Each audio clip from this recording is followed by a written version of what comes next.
हाँ, ये अब परसेंटेज के सारे क्वेश्चंस हम लोग सॉल्व करने वाले हैं। एक कर्मचारी की मजदूरी में 20% की कमी की गई, उसकी मजदूरी को पुनः पहले की मजदूरी पर लाना है तो कितनी वृद्धि करनी होगी।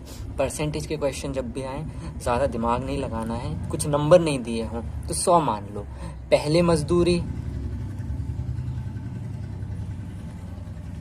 हमने मान ली 100 रुपये थी, 20% कमी के बाद कमी हुई तो 20 रुपये कम हो जाएंगे, तो अब हो गई 80 रुपये। ठीक है, पहले थी 100 रुपये, अब बची 80 रुपये। अंतर कितना आया? अंतर हुआ हमारा 100 माइनस 80, 20 रुपये का अंतर हुआ। अब क्वेश्चन क्या बोल रहा है कि उसकी मजदूरी को पुनः पहले की मजदूरी पर लाना है। पहले की मजदूरी कितनी है? 100 रुपये। 100 रुपये पर लाना है तो कितने प्रतिशत वृद्धि करनी पड़ेगी? तो प्रतिशत वृद्धि करनी पड़ेगी, देखो अंतर कितना है?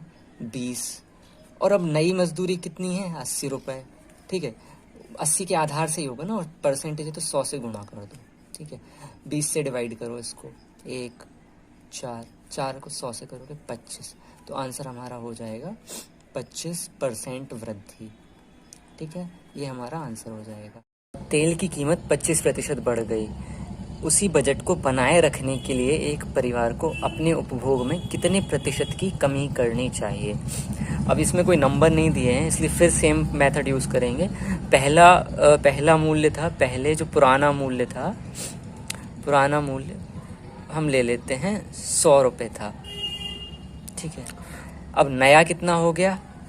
नया मूल्य 25% की वृद्धि, तो 100 का 25% कितना होगा? 125। ठीक है, अब अंतर कितना है दोनों में, नए और पुराने में? अंतर निकाल लो। नया कितना है? 125, पुराना कितना है? 100। 125 माइनस 100 आ गया 25 रुपये। अब उपभोग में कमी कितनी करनी चाहिए? प्रतिशत निकालते हैं, प्रतिशत कमी। ठीक है, कमी का प्रतिशत निकालना है हमें। अंतर तो हो गया 25 और नया मूल्य कितना है? 125 रुपये है। ठीक है, हमेशा नए मूल्य के आधार से होगा, तो नया मूल्य 125 है, ये माना है हमने, ये कहीं दिया नहीं था। ठीक है, और परसेंटेज है तो 100 से कर दो। 25 को 1, 5 को 100 से डिवाइड करो 20, तो ये हमारा 20% आंसर हो जाएगा। एक वर्ग की प्रत्येक भुजा को 10% से बढ़ाया जाता है, उसके क्षेत्रफल में कितने प्रतिशत वृद्धि होगी? इसको सॉल्व करने के लिए आपको सबसे पहले वर्ग के क्षेत्रफल का फॉर्मूला भी पता होना चाहिए।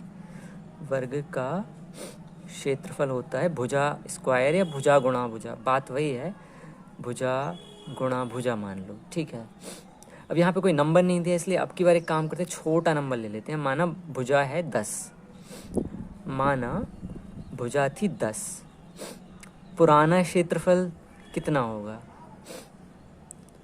देखो पुराना क्षेत्रफल भुजा गुणा भुजा, 10 गुणा 10 मतलब कितना होगा?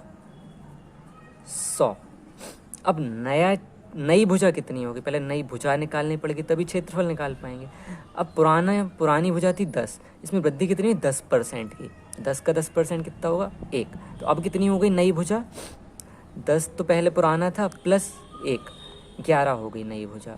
ठीक है, अब नया क्षेत्रफल क्या होगा? नया क्षेत्रफल हो गया हमारा 11 गुणा 11, मतलब हुआ 121। पुराना 100, नया 121, कितने का अंतर है दोनों में? अंतर हो गया 21 माइनस 100 मतलब 21, तो यही हमारा परसेंटेज में भी उत्तर हो जाएगा, 21% ये हमारा आंसर।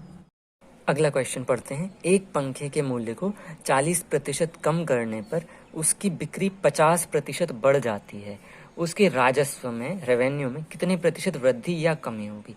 यहाँ पे नंबर नहीं दिए। अब मान लो कि पंखे का जो मूल्य था, पंखे का पुराना मूल्य मानो, पुराना मूल्य ये माना पे चल रहा है। ठीक है, पुराना मूल्य 100 रुपये था। ठीक है, और पुरानी बिक्री जो थी, अब ये भी कहीं दिया नहीं है, हम लोग मान ही रहे हैं, पुरानी बिक्री होती थी 10 पंखे की, 10 पंखे बिकते थे पहले पुराने भाव में। ठीक है, अब क्या हुआ? रेवेन्यू, पुराना राजस्व कितना होगा?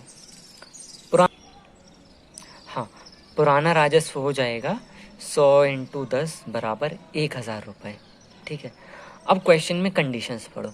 मूल्य को 40% कम किया, नया मूल्य पुराना पता होना चाहिए 100 रुपये था, 100 का 40% हो गया 40 रुपये कम कर दिया, मतलब नया मूल्य हो गया 60 रुपये। नई बिक्री, पहले 10 पंखे बिक रहे थे, अब 50% बढ़ गए, मतलब 15 पंखे बिक रहे हैं। ठीक है, नया मूल्य 60 रुपये हो गया, नई बिक्री 15, तो नया राजस्व क्या होगा? नया राजस्व होगा अपना 60 गुणा 15, 60 को 15 से करके देख लो, 900 आ जाएगा, 900 रुपये। नया राजस्व है 900, पुराना था 1000 रुपये। ठीक है, अब 1000 और 900 तो कितने प्रतिशत की कमी आएगी? पुराने का रेफरेंस लेंगे। अंतर कितना है इनमें?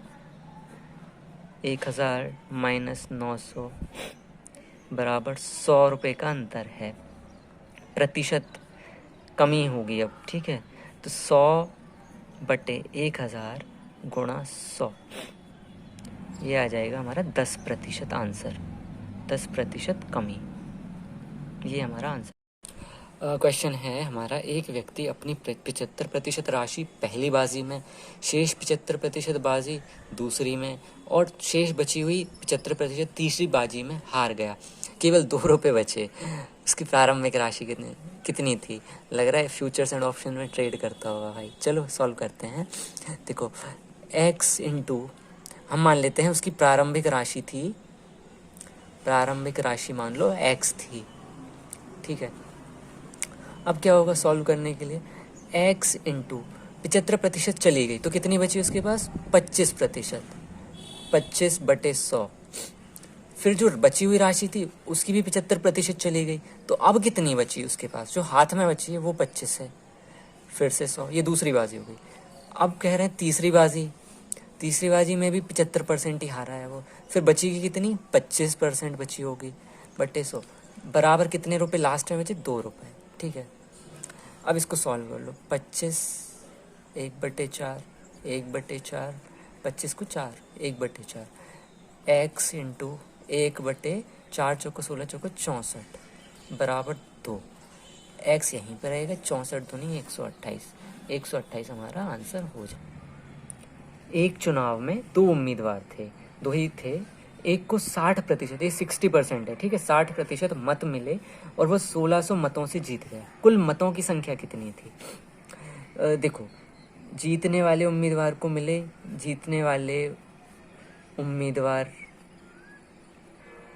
को मिले 60%, तो हारने वाले को, यहाँ पे कोई अवैध वोट नहीं है, यहाँ पे लिखा ही हुआ है कहीं पे भी कि अवैध वोट का कोई लॉजिक ही नहीं है। तो हारने वाले को कितने % मिले होंगे? हारने वाले उम्मीदवार को मिले होंगे 40%। ठीक है, जीतने वाले को मिले 60%, हारने वाले को मिलेंगे 40%। अंतर कितना है दोनों में? अंतर बराबर 60% माइनस 40%। और यहाँ पे ये क्या बोले? 1600 वोट से जीता है, तो ये अंतर को यहाँ पे लिख दो 1600। तो 60 में से 40 के 20% अगर 1600 है तो 100% निकालना, यही हमारा आंसर हो जाएगा। ठीक है, तो अगर सिंपल करना है तो 1600, 20% को 100 बनाने के लिए कितने से मल्टीप्लाई करोगे? 5, तो 1600 को भी 5 से कर दो, तो 8000 हमारा आंसर हो जाएगा। ये 100% हो जाएंगे टोटल, तो 8000 हमारा आंसर ऐसे हो जाएगा। ठीक है, क्वेश्चन है अपना, एक छात्र को उत्तीर्ण होने के लिए 36% अंक हासिल करने, उसे 53 अंक मिलते हैं और वह 37 अंक से फेल हो जाता है। अधिकतम अंक ज्ञात करो। देखो, उसको मिलने 36% में उत्तीर्ण होगा, अंक कितने मिले? 53, और फेल कितने से? वो 37 से। तो उत्तीर्ण होने के लिए अंक कितने चाहिए? उत्तीर्ण होने हेतु अंक बराबर 53 उसको मिले। ठीक है, और कितने से फेल हो गया? 37 नंबर कम।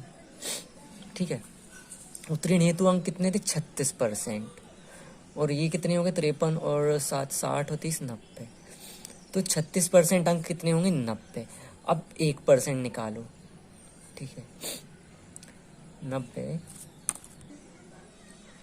90 बटे 36 हो जाएंगे। ठीक है, अब 100% निकालना है मान लो, तो 90 बटे 36 इंटू 100।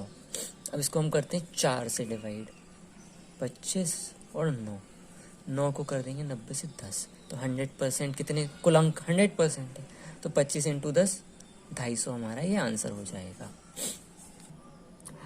क्वेश्चन है अपना, चीनी के मूल्य में 20% की वृद्धि होती है। कोई व्यक्ति अपने खर्च में 8% की ही वृद्धि चाहता है, वो अपना बजट नहीं बढ़ाना चाहता सिर्फ 8%, तो उसे अपनी खपत में कितने प्रतिशत की कमी करनी होगी। अब यहाँ पे नंबर नहीं दिया कोई ज़्यादा बड़े, हम 100 ही मान लेंगे। माना चीनी का जो पुराना मूल्य था, चीनी का पुराना मूल्य 100 रुपये था, नया कितना हो जाएगा 120 रुपये, ठीक है। लेकिन नई खपत के लिए, नई खपत में व्यक्ति कितना डालना चाहता है, देखो पुराना मूल्य 100, 20% की वृद्धि 120 रुपये भाव हो गया। नई खपत वो कितना चाहता है, सिर्फ 8% की वृद्धि चाहता है। मतलब पहले वो 100 रुपये खर्च कर रहा था, अब वो बोल रहे मैं सिर्फ 108 रुपये खर्च करूँगा, ठीक है। तो नई खपत हो गई 108, दोनों का अंतर निकाल लो, अंतर 120 माइनस 108, 12 का अंतर आ गया, ठीक है। अब प्रतिशत कमी निकालनी है, तो प्रतिशत कमी के लिए क्या करना पड़ेगा, अंतर कितना है 12 डिवाइड बाई नया मूल्य होगा, क्योंकि अब नया भाव से कमी चाहता है ना वो, तो नया भाव कितना है 120, और चूंकि परसेंटेज में होता है तो 100 से गुणा करना पड़ेगा। इसको 20 से डिवाइड करते हैं, 6 5, ये भी 6 दूनी 12 हो जाएगा, तो 2 × 5 हमारा 10% आंसर हो जाएगा, 10%। क्वेश्चन है हमारा, एक शहर की जनसंख्या पहले 30% बढ़ी और अगले वर्ष 15% कम हो गई। यदि वर्तमान जनसंख्या 11,050 है तो 2 वर्ष पहले की जनसंख्या निकालनी है, ठीक है। माना 2 वर्ष पहले की जनसंख्या x है, वर्ष पहले, ये थोड़ा सही नहीं लिख पाया हूँ, बट 2 वर्ष पहले की जनसंख्या x, ठीक है। अब क्वेश्चन क्या बोल रहा है, x इंटू 30% बढ़ी मतलब 130 हो गई, 130/100, ठीक है, परसेंटेज में। अब 15% कम हुई तो x का ही बेस है, 100 में से 15 कम गए, 85/100 होगा, ठीक है। क्वेश्चन पढ़ लो, 30% बढ़ी तो 130/100 हो गया, 15% कम हुई तो 100 में से 15 कम होगा, 85/100 हो गया, बराबर वर्तमान कितनी 11,050। बस इसको सॉल्व करना है, हमारा आंसर हाथ पे रखा हुआ हमें मिल जाएगा। 11,050 100 × 100 डिवाइड बाई 130 × 85, बड़े नंबर हैं, घबराने की नीड नहीं, इजीली हो जाएंगे, ठीक है। 1 0 से 1 0 कैंसिल कर दो, ठीक है। अभी इसको कर सकते हैं हम लोग 13 से ही डिवाइड करते हैं, 13 5 65, 13 6 78, 13 7 21, 13 8 104, 6 बचे 65, 85, और ये 85 से 85 स्ट्रेट डिवाइड हो जाएगा। x बराबर 100 × 100 मतलब कितना होता है 10,000, तो 10,000 हमारा आंसर हो गया। यदि 120 एक संख्या का 20% हो तो उस संख्या का 120% कितना होगा। मान लो कि संख्या x है हमारी, ठीक है, संख्या x है। अब वो बोल के रहा है x का 20%, 20/100 बराबर 120 है, ठीक है, ये बराबर है, कोई मतलब आदत पड़ गई है, ठीक है। सॉल्व कर लो इसको, x बराबर 120 × 100 डिवाइड बाई 20, x बराबर आ गया 600। अब ये संख्या निकल के आई है, ये आंसर नहीं आया है, संख्या का 20%, ये x हमारी संख्या निकल के आई है 600। अब उस संख्या का 120% कितना होगा, तो 600 का 120% हमारा आंसर होगा, ठीक है। निकाल लो, सॉल्व कर लो इसको, 100 6 तो 720 इसका आंसर हो जाएगा। बहुत आसान था ये।